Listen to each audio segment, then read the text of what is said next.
Donc je suis Mirzine, le fondateur du festival et le directeur artistique des rencontres internationales de harpe à Dinan. Donc c'est fondé en 84. C'est un succès, c'est une manifestation qui a démarré en 84, c'était une journée. Aujourd'hui c'est une semaine et puis on a commencé avec un effectif de 500 auditeurs et puis aujourd'hui on en est à 5000. Du monde entier, en 17 nationalités. C'est un festival international depuis le début. Et on a 17 nationalités représentées jusqu'au Japon. On a chaque année des Japonais, on a des Canadiens, des Américains, on a des Scandinaves, on a des Germains, des Latins, Amérique du Sud aussi. Alors moi je suis donc de famille de Sker, Sud-Finistère. Mes parents sont arrivés à Dinan, Côte d'Armor, pour le travail en 1939. Donc moi je suis né à Dinan.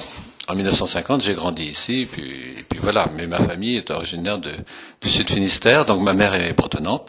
Donc moi, j'ai les deux cultures, si vous voulez, Basse-Bretagne et Haute-Bretagne. Mais je suis évidemment plutôt attaché à la culture bretonne. Mais je suis resté à Dinan parce que j'ai grandi là et parce que j'aime beaucoup ce pays aussi. Eh bien, au départ, c'est d'enrichir le répertoire de la harpe celtique, parce que en 1984, la harpe celtique n'avait pas beaucoup de répertoire, si vous voulez. Pas beaucoup de gens encore s'étaient intéressés à elle. Donc, il s'agissait d'enrichir son répertoire en favorisant la création et la composition. Donc, c'est ce qu'on a fait pendant 10-15 ans. On a suscité des compositions au travers d'un concours. Et puis, en bout d'un certain temps, on a décidé de passer à une dimension plus festive, d'autant qu'il y avait des stagiaires, et que ces stagiaires, c'était plaisant pour eux d'avoir des concerts aussi. Donc voilà, on est passé d'un concours, avec un côté académique, si on veut, à une manifestation beaucoup plus festive, conviviale, hein, vous pouvez le voir aujourd'hui. Ça rassemble des gens de partout, de tous les âges, de tous les milieux, et ça fait plaisir. C'est une grande famille, en fait.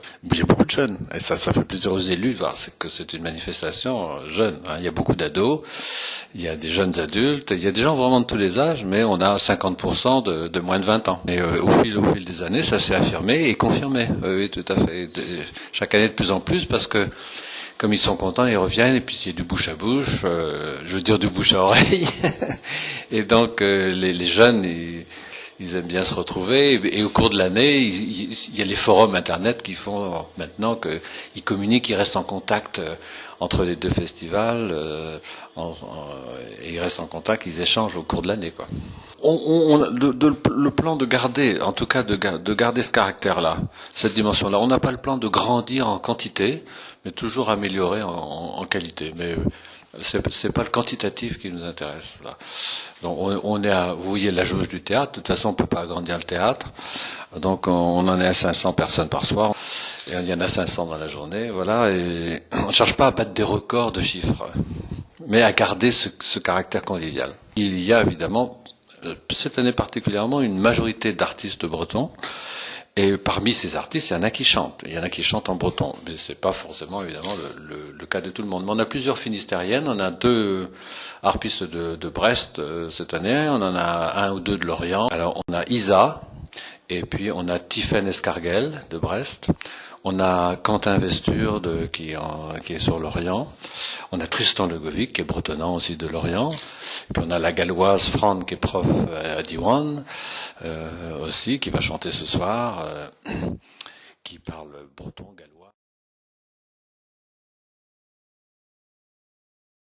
Oui, alors on a des aides de la ville, de la communauté de communes, du Conseil général des Côtes d'Armor, de la région Bretagne, mais pas de l'État français.